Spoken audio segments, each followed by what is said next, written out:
South Punjab के 13 जिलों के लिए कोई 21 अरब रुपए का बजट था डेवलपमेंट का, और अकेली लाहौर की रिंग रोड के लिए 25 अरब का बजट था।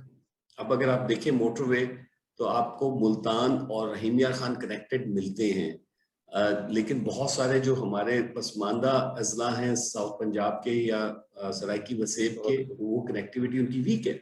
वर्स्ट अगर आप जो कंडीशंस देखें तो पाकिस्तान के 114 जिलों में 69वें नंबर पर राजनपुर है, 64वें नंबर पर हमारा डीजी खान है, 58 नंबर पे मुजफ्फरगढ़ है, इसी तरह 51 नंबर पे रहीमिया खान है।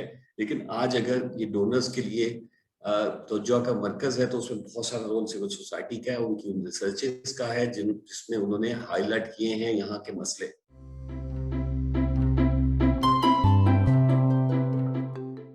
अस्सलाम वालेकुम नाज़रीन, प्रोग्राम बात से बात में बिलाल नकीक की जानिब से आप सबको खुश आमदेद। नाज़रीन, हमारा आज का मौजू है जनूबी पंजाब में अलहदा सूबे के क़याम के लिए सियासी, समाजी और इंतज़ामी सूरत हाल का जायज़ा। हमारे साथ शरीक गुफ्तगू हैं डॉक्टर अब्दुल सबूर मोहम्मद। आप लोधरा पायलट प्रोजेक्ट के एग्जीक्यूटिव डायरेक्टर की हैसियत से काम कर रहे हैं। आप मुतअद्दिद कौमी और बैनुल अक़वामी इदारों के प्लेटफार्म्स पर पसमानदा तबकात की बेहतरी और बहाली के लिए मुतअद्दिद प्रोग्राम्स और प्रोजेक्ट्स भी तरतीब दे चुके हैं। अस्सलाम वालेकुम सबूर, क्या हाल है आपके? वालेकुम अस्सलाम बिलाल साहब, thank you very much for inviting me, और खास तौर पर इस मौजू पर जनूबी पंजाब के अलग सूबे या सराइकी वसीम के सूबे के लिए जो आपने मुझे मौका दिया, थैंक यू वेरी मच। पहले तो ये बताइए कि ये जो कोविड है, इसने आपके काम को किस हद तक मुतासिर किया और आपने क्या अपनी वैक्सीनेशन वगैरह करवा ली है या नहीं अभी तक? Thank you very much Bilal, ये बहुत अहम आपने बात की। मेरी वैक्सीनेशन दोनों हो गई हैं, और कोई आज से महीना पहले हो गई थी, तो आई होप कि अब मेरी मुदाफ़ियाती निज़ाम फाल हो चुका होगा। अच्छा, अभी मौजू के हवाले से गुफ्तगू का आगाज़ करते हैं।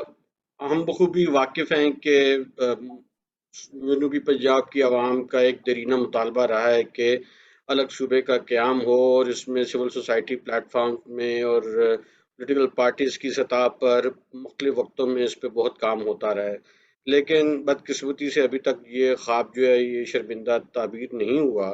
तो आप मुझे ये बताइए कि गुज़िश्ता 2 इलेक्शंस में भी जनूबी पंजाब को बतौर नारा इस्तेमाल किया गया, लेकिन कोई पेशरफ़्त नहीं हुई। तो ये किस सतह पे आपको रुकावट नज़र आती है? देखिए, जो जहाँ तक रुकावट की बात है, तो मैं ज़ाती तौर पर समझता हूँ कि विल सबसे बड़ी रुकावट है। सराइकी वसेब हो या जनूबी पंजाब, इसका नारा जुड़ा हुआ है जो इस इलाके की को निगलेक्ट किया गया है डेवलपमेंट के प्रोसेस में। गवर्नेंस की हालत जो है वो सबके सामने है। वो और उस बुनियाद पर हमारे नेशनलिस्ट ग्रुप बहुत सालों से इस पर कैंपेन कर रहे थे कि सराइकी वसेब अलग होना चाहिए। फिर कुछ पॉलिटिकल पार्टीज इसमें चिप इन हुई, उन्हें लगा कि इट्स अ सेलेबल आइडिया, और उन्होंने इसके ऊपर अपनी पॉलिटिकल कैंपेन की। कुछ ने जेन्युइनली और कुछ ने इसलिए कि हम सिर्फ अपने लिए वोट बैंक इकट्ठा कर सकें, इस इलाके के लोगों को कैटर कर सकें। और जो कैंपेन या मोमेंटम नेशनलिस्ट ग्रुपों ने बनाया हुआ था और कुछ समाजी तंजीमों ने, उनके इत्तेहादों ने, जैसे साउथ पंजाब एनजीओ फोरम वगैरह ने, अवेयरनेस थी कि इस तरह अलग आइडेंटिटी की जरूरत है, ज्यादा हमें समाजी तौर पर पॉलिटिकली एडमिनिस्ट्रेटिव डेवोल्यूशन की जरूरत है।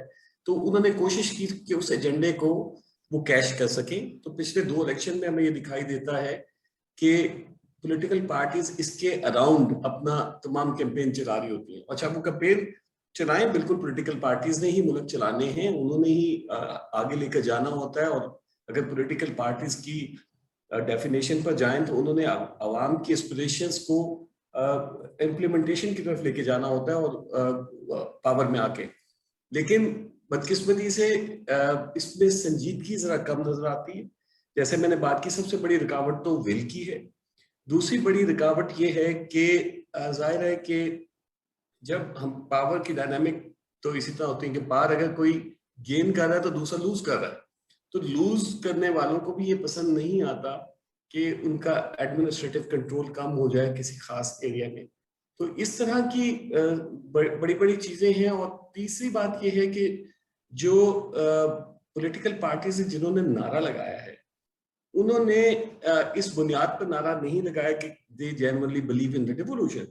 उन्होंने नारा इससे लगाया कि हमें बस वोट बैंक मिल जाए। तो जब आप जेन्युइनली बिलीव नहीं करते तो फिर आप उसको इम्प्लीमेंटेशन की तरफ भी नहीं लेके जाते। तो मुझे तो ये लगता है कि इसमें सबसे बड़ी रुकावट पॉलिटिकल विल की है। दूसरी बड़ी रुकावट ये है कि चूंकि इसके ऊपर सिंसियरली हमने सोचा नहीं था, जिन लोगों ने नारा लगाया। और थर्ड ये है कि जो जो लोग नारा लगा रहे हैं उनकी इससे संजीदगी कितनी है। अच्छा, इसमें ये भी अमूमी तौर पे देखने पे आया है कि जब चीज़ों में पेशरफ्त होती है तो बहावलपुर से उसकी रियासती हैसियत की बहाली का मुतालबा कर दिया जाता है, और इससे ये लगता है कि जैसे शायद इससे बराह रास्त सराइकी वसेब का जो मुतालबा है या जनूबी पंजाब का सूबा, इसको भी मेरा ख्याल है कि इस पे भी मनफी असरात मुरतब होते हैं। तो ये इस सिचुएशन को कैसे हल किया जा सकता है? इसका कोई पॉलिटिकल सॉल्यूशन क्या नजर आता है आपको? देखिए बिलाल साहब, इसको अगर दो दो अलग अलग कॉन्टेक्स्ट हैं, उनमें अगर हम समझने की कोशिश करें, एक कॉन्टेक्स्ट है कि डेवोल्यूशन हमें पसंद कितनी है। हमें हमारे से मुराद ये पॉलिसी मेकर्स को या उन पॉलिटिकल पार्टीज को जिन्होंने करना है, हमें डेवोल्यूशन उतनी पसंद है जितनी हमें सूट करे। हम जेन्युइन डेवोल्यूशन को बिलीव नहीं करते। अब देखिए, फेडरल गवर्नमेंट से प्रोविंशियल गवर्नमेंट्स को तो पास डिवॉल्व हो जाती है, लेकिन उसकी डिवोल्यूशन जो है प्रोविंस से लेकर जिले पे नहीं आती और जिले से नीचे नहीं आती। तो हम जहां तक डिवॉल्व करना चाहते हैं तो कॉन्टेक्स्ट एक ये है कि हम कंट्रोल रखना चाहते हैं। अब जब हम जेन्युइनली बिलीव नहीं कर रहे होते तो फिर हमारे ये चैलेंजेस आते हैं। अच्छा, दूसरा इशू क्या है? दूसरा इशू है कि जो बहावलपुर का बहुत ही जेन्युइन एक मुतालबा है। बहावलपुर एक इंडिपेंडेंट रियासत थी जब वो पाकिस्तान में शामिल हुई। उनके मुतालबे थे, जब 1 यूनिट बना तो उनके साथ एग्रीमेंट था स्टेट का कि जब 1 यूनिट खत्म होगा तो उनकी एक ऑटोनमस पोजीशन होगी। अच्छा, अब इसके ऊपर जाहिर है कि जब 1 यूनिट खत्म हुआ तो उनको वो इंडिपेंडेंट पोजीशन नहीं दी गई। उस तरह से उसका एक सूबे का या स्टेट का जो एक स्टेटस था वो नहीं दिया गया। तो एक लिहाज से बहुत ही पर्टिनेंट मुतालबा है, लेकिन अब उसको इस तरह से एक डिबेट में डाल देना इशू को डिफ्यूज करने वाली बात भी है। बड़ी देखिए, पॉलिटिकल पार्टीज का काम, जैसे मैंने पहले कहा, ये लोगों के एस्पिरेशंस को मैनिफेस्ट करना है इनटू पॉलिसी एजेंडा और उस पर डिस्कशन करना है। दूसरा उनका काम ये है कि उनके थिंक टैंक्स का काम है, सिविल सोसाइटी के थिंक टैंक्स का काम है कि रेजोल्यूशन की तरफ जाएं, रिकमेंडेशंस निकालें और उससे पहले स्टेक होल्डर्स के साथ कंसल्टेशन कराएं, उनको डायलॉग में एंगेज करें कि अगर बहावलपुर के मुतालबे हैं, मुल्तान के हैं, हम किस हद तक कर सकते हैं। सराइकी वसेब बनेगा तो वो किस शक्ल में होगा, अगर सूबा बनेगा किस शक्ल में होगा, या इंतजामी यूनिट की बात है तो किस शक्ल में होगी। लेकिन आधा तीतर आधा बटेर बनाकर फायदा नहीं है। और मैं सिर्फ इन 2 रीजन्स की बात नहीं कर रहा। अगर हम जेन्युइनली अपनी जो जो अब 18वीं तरमीम की जो स्पिरिट थी उसको समझने की कोशिश करते हैं, तो हमें उसी को मेंटेन रखना है ना। वो तो और रीजन्स में भी आएगा। तो हमें डर क्या है? विद इन द फेडरेशन जब मुख्तलिफ फेडरेटिंग यूनिट्स पूरे तौर पर उसको चलाने के लिए तैयार है तो फिर हमें उसके लिए ओपन होना चाहिए। तीसरी जो साइड है इसकी वो ये है, अनफॉर्चुनेटली हमने जो सूबे बनाने के हवाले से या नए यूनिट्स बनाने के हवाले से बहुत ज्यादा डिस्कोर्स कभी संजीदगी से किया नहीं है। हमारे कॉन्स्टिट्यूशन में डिफाइन है, लेकिन कभी उसके ऊपर हमने पब्लिक ओपिनियन भी नहीं ली। कभी हमने पॉलिटिकल पार्टीज पर एक संजीदा ऑल पार्टीज कॉन्फ्रेंस कर उस पर सोचा भी नहीं। और कभी हमने तमाम स्टेक होल्डर्स, जिसपे हमारा सोचने समझने वाला तबका, थिंक टैंक्स हैं, जो इंटेलिजेंशिया है, जो हमारी सिविल सोसाइटी है और हमारे बहुत सारे और स्टेक होल्डर्स हैं, हमने उनको ऑन बोर्ड नहीं लिया। And I think this is the right time हम इन सब को, तमाम स्टेक होल्डर्स को इकट्ठे बिठाएं कि भाई अगर हम कुछ असूल तय कर लें। हमारे हमसाया मुल्क में भी बहुत नए सूबे बने हैं, उनकी गुंजाइशें मौजूद हैं, वहां पर भी बहुत सारी ऐसी रिफॉर्म्स हुई हैं। लेकिन वो जब हम एज नेशन कुछ एग्री कर लेंगे तो फिर हम आगे बढ़ पाएंगे। एग्री नहीं करेंगे तो बाज़ दफा इस तरह की बहसें निकल आएंगी और उसमें फिर ये होता है अल्टीमेटली आप लोगों की यूनिटी को खराब करते हैं, अल्टीमेटली लोगों की स्पेसेस को खराब करते हैं। एक इसमें कोई हर्ज नहीं, मैं समझता हूँ अगर मुल्तान अलग सूबा बनता है, बावलपुर अलग बनता है, तो इसमें क्या हर्ज है। लेकिन इसके ऊपर मजीद बहस करने की जरूरत है, उसकी वायबिलिटी देखने की जरूरत है, उसको किस तरह से ऑपरेशनलाइज करना है उसको देखने की जरूरत अभी ये भी देखने में आ रहा है कि एक संजीदा कोशिश की जा रही है मौजूदा हुकूमत की तरफ से कि एक जनूबी पंजाब का सेक्रेटेरिएट अलग से बनाया जाए और इसके मामलात को वहाँ पे लोकल लेवल पे शिफ्ट किया जाए। तो क्या आप ये समझते हैं कि ये जनूबी पंजाब के सूबा की तरफ एक पेशरफ्त है? है। बिल्कुल है पेशरफ बिलाल साहब, ये रिवर्स नहीं होगा। आपको आप भी कुछ अर्सा तक साउथ पंजाब एनजीओ फोरम का हिस्सा रहे हैं। जब 1999 में हमने ये प्लेटफॉर्म बनाया था, तो जो मुतालबे हम करते थे तो वो लगता था कि बस वो मुतालबे हैं, लेकिन उसमें से बहुत सारे मुतालबे मटेरियलाइज हुए। क्योंकि एक वक्त आता है जब आप लोगों की ख्वाहिशात को नहीं रोक सकते, लोगों की आज़ाद ओपिनियन को नहीं रोक सकते। अब ये जो डिस्कोर्स शुरू हुआ है, इसमें ये वापस नहीं जाएगा। ये इसका हमें लॉजिकल एंड की तरफ लेके जाना चाहिए। और जैसे मैं पहले बता रहा हूँ कि अर्ज कर रहा था कि बहुत ही हमें सोफेस्टिकेटेड तरीके से इसको कंप्लीट करना चाहिए। अब ये जो मौजूदा हुकूमत ने किया है, ये बहुत साहिब एक इकदाम है कि उन्होंने कोशिश एटलीस्ट की है, लेकिन शायद ये काफी नहीं है।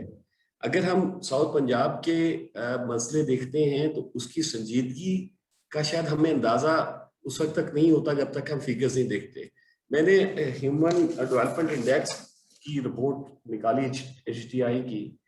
अब आप देखें तो हमारे पास जो डिस्ट्रिक्ट्स हैं, टॉप 10, टॉप 12 जिले जो हैं उसमें इस्लामाबाद और लाहौर को शामिल करके 12 में से 10 जिले अपर पंजाब के।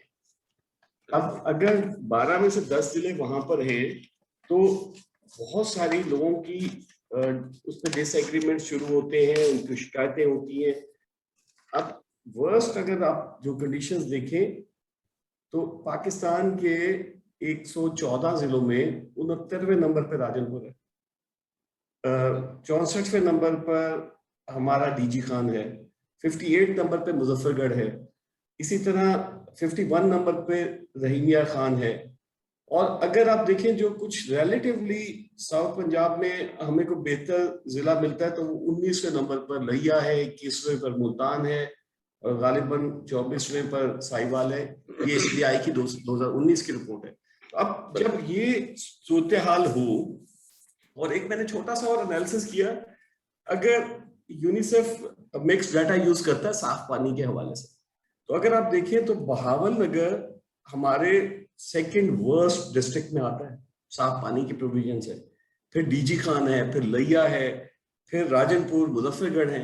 अब ये वो जिले हैं जहाँ साफ पानी की सूरत हाल भी नहीं है। किसी जगह पे 40% पॉपुलेशन के पास साफ पानी है, किसी जगह 55% के पास है, किसी जगह 35% के पास है।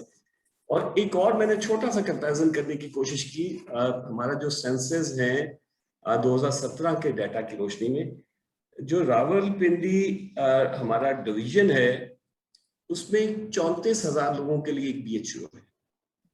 और अगर आप इसको डीजी खान से कंपेयर करें तो वहां 56,000 लोगों के लिए एक BHU है। तो आप देखें रावलपिंडी डेंस है, पॉपुलेटेड है, आबादियां करीब करीब है, डीजी खान में बहुत फैली हुई हैं, और फिर वहां पर ऑलमोस्ट 56,000 है। इसी तरह देखें तो भावलपुर में 41,000 लोगों के लिए BHU है। फैसलाबाद गुजरांवाला में देखें तो 39,000 है। तो एक लिहाज से हमें बहुत सारी डिस्पैरिटी दिखाई देती है। तो उस कॉन्टेक्स्ट में दो चीजें मैं और मेंशन करना चाहता हूं। अब मुझे मौका मिला 2009-10 के बजट को एनालाइज करने का, साउथ पंजाब का और सेंट्रल पंजाब का। साउथ पंजाब के 13 जिलों के लिए कोई 21 अरब रुपए का बजट था डेवलपमेंट का, और अकेली लाहौर की रिंग रोड के लिए 25 अरब का बजट था। अच्छा, 2017-18 की जो बड़ी पानी की स्कीमें हैं साउथ पंजाब में, मुल्तान की उसमें 4 स्कीमें और बाकी उनकी को 5 या 6 स्कीमें हैं, टोटल 10 से 11 स्कीमें। और अकेले फैसलाबाद डिवीजन में 49 स्कीमें। तो ह्यूज अब डिफरेंस उस है। कॉन्टेक्स्ट में, अब जब इस हुकूमत ने ये कहा है कि 189.4 या 3 इस तरह का फिगर है कि इतने अरब रुपए मुख्तस कर रहे हैं, तो ये खुशाइन बात है। बिल्कुल। लेकिन बजट मुख्तस होना एक स्टेप फॉरवर्ड है। अगला स्टेप जो है उसकी यूटिलिटी है, और उसके लिए जो स्कीम्स आइडेंटिफाई हो रही हैं वो कितनी प्रो पीपल है, और वो कितनी हेल्पफुल हैं उन लोगों की ज़रूरतों से हम आंग हैं जो वहाँ रहने वाले। ये एक बड़ा सवाल है जिसपे हुकूमत को काम करना होगा, क्योंकि इस पे इम्प्लीमेंट करने के लिए अभी बहुत सारे इंफ्रास्ट्रक्चर्स नहीं बन पाए। आपने बताया सेक्रेटेरिएट्स 2 बनी हैं, बहावलपुर में कुछ महकमे डिवॉल्व हुए हैं, कुछ महकमे मुल्तान में हुए हैं, लेकिन अभी तक वहाँ पर पूरा ह्यूमन रिसोर्स तैनात नहीं हुआ, पूरे तौर पर फुली फंक्शनल उनके ऑफिसेज नहीं हैं। जो उन शोबाजात को जो डिवॉल्व हुए हैं, जो बहुत ज्यादा जरूरत है कि वो स्टेक होल्डर से इमीडिएटली डायलॉग करें और समझें सूरत हाल क्या है, ताकि अवामी एजेंडा पर अमल का होना शुरू हो।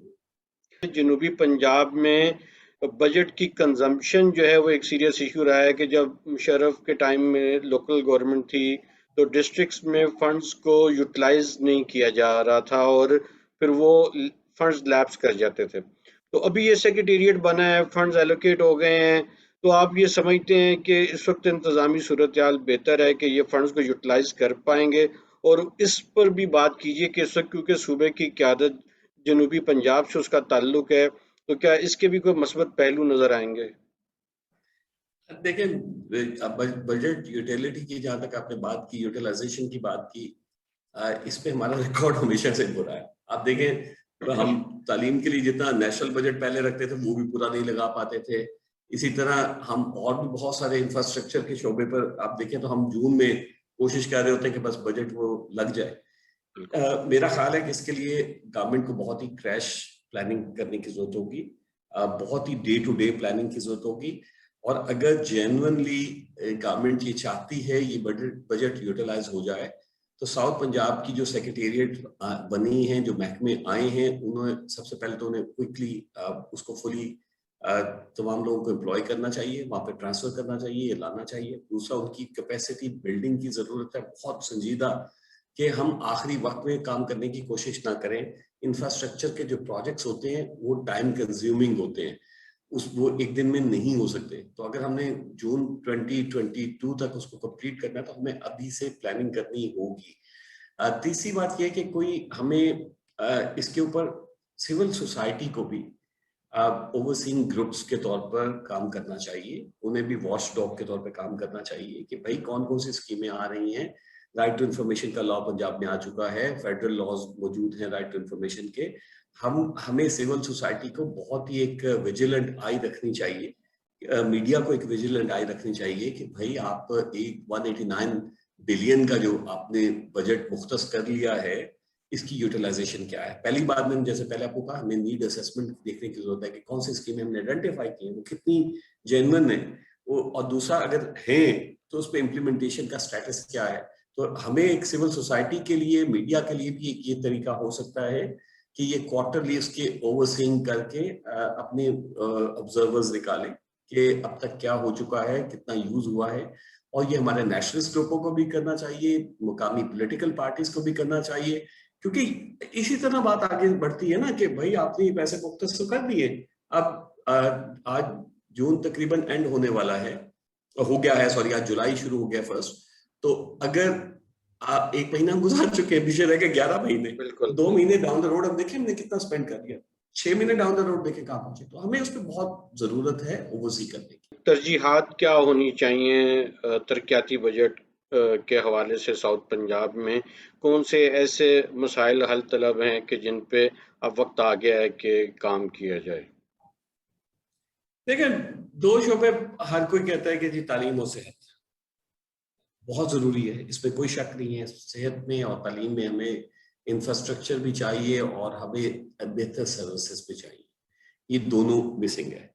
लेकिन एक शोबा और है जिसमें हमें बहुत ज्यादा इन्वेस्ट करने की जरूरत है, वो है टेक्निकल एंड वोकेशनल ट्रेड का।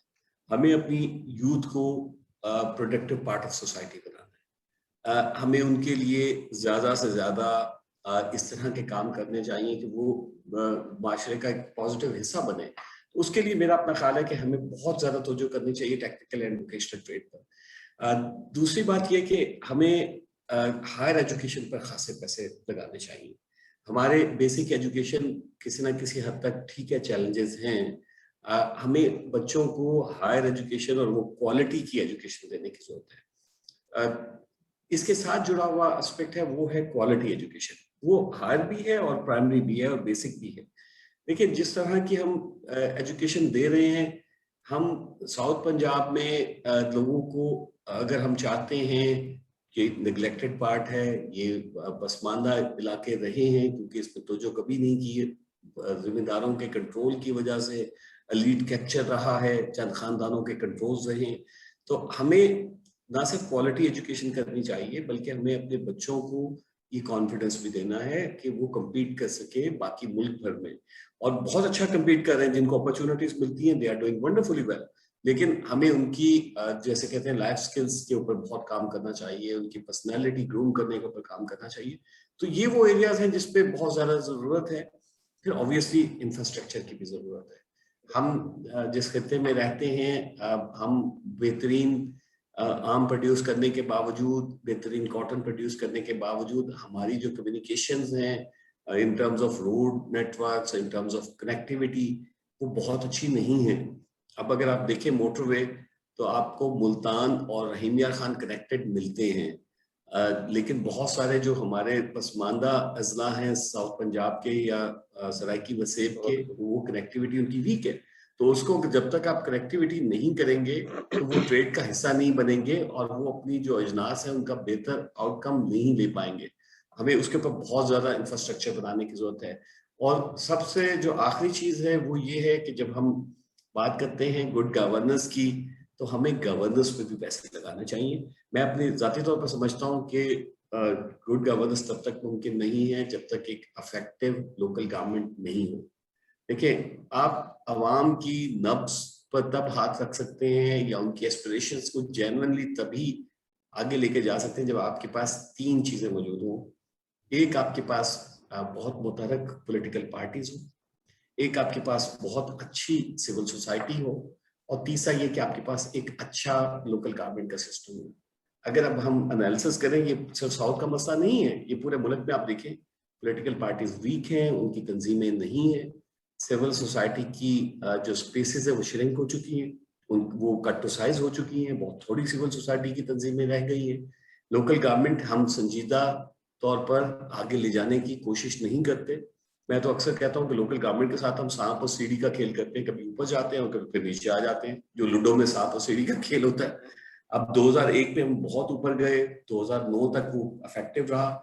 हमने 2009 के बाद आने वाले उसमें लोकल गवर्नमेंट को उसमें से बहुत सारी इकॉनमी खत्म कर दी, फिस्कल जो उनकी डिवोल्यूशन थी वो खत्म हो गई। तो वो अगर हम जेन्युइनली चाहते हैं तो एक हम जेन्युइन पॉलिटिकल, एडमिनिस्ट्रेटिव और फाइनेंशियल डेवोल्यूशन लेके आए, और इन तीन शोबों पे हम काम करेंगे तो बहुत सारे हमारे गवर्नेंस के चैलेंजेस दूर होंगे। अच्छा, आपने सिविल सोसाइटी का हवाला भी दिया इदारों का। आप ये बताइए कि समाजी तंजीमों का क्या किरदार रहा है साउथ पंजाब की तरक्की में? क्या आप समझते हैं कि उसको भी कोई नई सिफ्त देने की ज़रूरत है? देखिए, जैसे मैंने पहले जिक्र किया कि सिविल सोसाइटी ने साउथ पंजाब का या सराइकी वसेब के मामले को बहुत अच्छे से उजागर किया। इसमें कोई शक नहीं है कि पॉलिटिकल पार्टीज ने, हमारे नेशनलिस्ट ग्रुपों ने इसको मेन स्ट्रीम एजेंडा में लेकर आए, लेकिन इसमें बहुत हद तक सिविल सोसाइटी भी इसको मेन स्ट्रीम एजेंडा में लेकर आई। पिछले 20-22 साल में अगर हम एवेलुएट करते हैं साउथ पंजाब एनजीओ फोरम को या बहुत सारी और मकामी तंजीमों को, तो जब भी डेवलपमेंट की बात होती रही है तो साउथ पंजाब के हवाले से बहुत बात होती थी और उसको हाईलाइट करते रहे।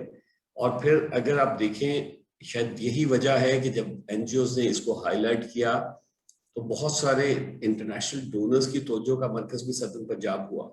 जब हम जिक्र करते थे आज से 20-25 साल पहले कि ये मार्जिनलाइज एरिया है, यहाँ यूथ के ऊपर पैसे लगाने की, उनको इन्वेस्ट करने की, उनकी टेक्निकल वोकेशनल ट्रेड की और उनकी अवेयरनेस की जरूरत है, उस वक्त इतनी जो नहीं करते थे डोनर्स आज से 20-30 साल पहले, लेकिन आज अगर ये डोनर्स के लिए तवज्जो का मरकज है तो उसमें बहुत सारा रोल सिविल सोसाइटी का है, उनकी रिसर्चेस का है जिसमें उन्होंने हाईलाइट किए हैं यहाँ के मसले। फिर जब जो डायलॉग सिविल सोसाइटी ने मुख्तलिफ नेटवर्क्स के तहत किए हैं उसमें भी खासी मदद मिली है इस साउथ पंजाब के या सराइकी वसीयत के मसाइल को उजागर करने में और इसको नेशनल एजेंडा का हिस्सा बनाने की। आपको याद होगा 2010 में हमने 2008 में उस वक्त अभी वजीर आजम नहीं हुए थे, गिलानी साहब के साथ भी एक हमने सेशन किया था कि साउथ पंजाब के मसाइल को किस तरह से हाईलाइट किया जाए। उस वक्त पॉलिटिकल पार्टीज का इस तरह एजेंडा नहीं था, लेकिन सिविल सोसाइटी समझती थी अपनी रिसर्चेस की बेसिस पर कि ये इलाका पीछे रह गया है, तो बहुत सारी नेशनल ऑर्गेनाइजेशंस ने भी इसको उठाया। आपने पूछा कि आगे क्या रोल बनता है, आगे रोल यही बनता है कि हम, जैसे मैंने पहले कहा कि जो डेवलपमेंट्स हो रही हैं उसमें हम वॉच टॉक का रोल करें। जो कमियां हैं अभी बहुत सारी, जैसे अभी कुछ देर पहले भी हमने जिक्र किया, उस पर सिविल सोसाइटी को इनिशिएट करना चाहिए कुछ डायलॉग्स, पॉलिटिकल पार्टीज को इनिशिएट करना चाहिए कुछ डायलॉग, और मेरा ख्याल है हमें इसको एक्सपेंडेड ग्रुप्स में करना चाहिए। मसलन हमें डिस्ट्रिक्ट बार एसोसिएशंस को ऑन बोर्ड लेना चाहिए, हमें मीडिया प्रेस क्लब्स को लेना चाहिए, हमें अंजुमन ताजरान को लेना चाहिए, हमें चैम्बर ऑफ कॉमर्स को ऑन बोर्ड लेने की जरूरत है कि हम ऐसा एजेंडा निकालें जो जेन्युइनली प्रो पीपल हो, और वो तभी निकल पाएगा जब हम तमाम सेगमेंट्स को लेकर चलेंगे। तो सिविल सोसाइटी का ये रोल बनता है कि हम इस पर काम करें। और आखिरी चीज ये है कि शायद हमें बहुत ज्यादा लोगों को अवेयर करने की जरूरत है।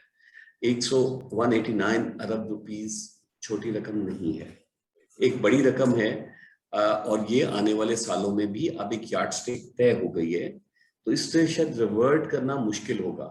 अब इसको मेंटेन करने के लिए भी लोगों को जब हम मोबिलाइज करेंगे, वो अवेयर होंगे, तो तभी ये रुक सकेगा, वरना ये मुख्तलिफ सालों में शायद घटेगा बढ़ेगा। तो उसके ऊपर भी लोकल लोगों के बहुत सारी अवेयरनेस की जरूरत है। आपने बात की कि मकामी लीडरशिप का, तो मकामी लीडरशिप को कितनी सिंसियरिटी है कितनी नहीं है, उसको इससे शायद हम लेबल नहीं कर सकते कि वो किसी खास एरिया से है, लेकिन एक्शंस जरा बड़े होते हैं। तो अब देखते हैं कि एक्शंस आगे क्या होते हैं। एक एक्शन बहरहाल अच्छा है मौजूदा हुकूमत का कि इन्होंने 189 अरब रुपए मुख्तस किए हैं, उनसे उनके तरीकेकार से इख्तलाफ हो सकता है, लेकिन ये पहली दफा है कि इतनी बड़ी रकम मुख्तस हुई है। अब कितनी कैपेबिलिटी है उसको इफेक्टिवली यूज करने का, ये दूसरा सवाल है, और कितनी कैपेबिलिटी है इसको सस्टेन करने का, ये शायद हमें आने वाला वक्त बताए। 2 सवाल मैं अपने तमाम मेहमानों से पूछता हूँ, वो आपसे भी पूछूँगा। एक तो ये बताइए कि आजकल कौन-सी किताब ज़ेर मुताला है और आप हमारे नाज़रीन को क्या तजवीज़ करेंगे कि वो कौन-सी किताब ज़रूर पढ़ें? देखिए, मेरे ज़ेरे मुताला तो दो किताबें, एक हमारे यहाँ पे दोस्त हैं, उन्होंने साउथ पंजाब में जो एक्सट्रीमिज्म के ऊपर एक किताब लिखी थी आज से 1 साल पहले, नदीम शाह ने, उसको मैं उसको तकरीबन ऑलमोस्ट मैंने पढ़ लिया है। और ये सराइकी रीजन में रेडिकलाइजेशन के ऊपर उनका टाइटल है, मैं वो ऑलमोस्ट मैंने पढ़ लिया है। और दूसरा मैं नॉम चॉम्स्की के, मुझे मज़ामीन कोई बहुत अरसे के बाद दोबारा मिले थे, मैं उसको पढ़ रहा था। तो जहां तक आपने पूछा, देखिए सजेस्ट में, चूंकि ये इस प्रोग्राम को बहुत से लोग देख रहे हैं, मुख्तलिफ लोगों का मिजाज मुख्तलिफ है, कोई एक किताब मैं सजेस्ट नहीं करना चाहूंगा। मैं ये सिर्फ ये चाहूंगा लोगों को कि पढ़े जरूर। इस वक्त नॉलेज जो है वो जब ये डिजिटलाइज हो गया है तो बहुत सारी चीजें आपके पास आपके मोबाइल फोन में अवेलेबल है। आपने ट्रैवल भी किया है पाकिस्तान में भी और पाकिस्तान से बाहर भी, तो कौन-सी जगह आपको पसंद आई और आपका दिल करता है कि आप वहाँ पे बार-बार ट्रैवल करें और अगर मौका मिले तो वहाँ पे आप सुकूनत भी इख्तियार करें? देखिए, सुकूनत तो मुझे अक्सर यही होता है कि सुकूनत तो यही अख्तियार करनी है जहाँ हमारे बुजुर्गों की कब्रें हैं, जहाँ के लिए हमने अपना खून पसीना बहा है। इसके अलावा तो कोई जगह सुकूनत की है नहीं। हमने इसी मुल्क को लिवेबल बनाना है। पाकिस्तान में बहुत खूबसूरत जगह, दुनिया में भी बहुत से मुल्क ऐसे हैं जो रहने के लिए अच्छे हैं, लेकिन वो एक कहावत है कि वतन कश्मीर, आप जहाँ बड़े बड़े होते हैं आपको वही सबसे अच्छा लगता है। तो आई थिंक कि शायद हमें मैं तो हर उस माशरे को मैं समझता हूँ रहने के काबिल है जहाँ इख्तिलाफ राय की गुंजाइश है, जहाँ एक्सेप्टेंस है, टॉलरेंस है। और वो माशरे जहाँ पर या वो लोकेलिटीज जहाँ पर इसकी गुंजाइश नहीं है, वो रहने के लिए मुश्किल है। लेकिन अगर हम ऐसे माशरे में रहते हैं तो हमें उसको लिवेबल बनाना है। मैं अपने नाजरीन की जानिब से आपका बहुत शुक्रिया अदा करता हूँ। Thank you very much Bilal sahab, और it was pleasure to be part of this show.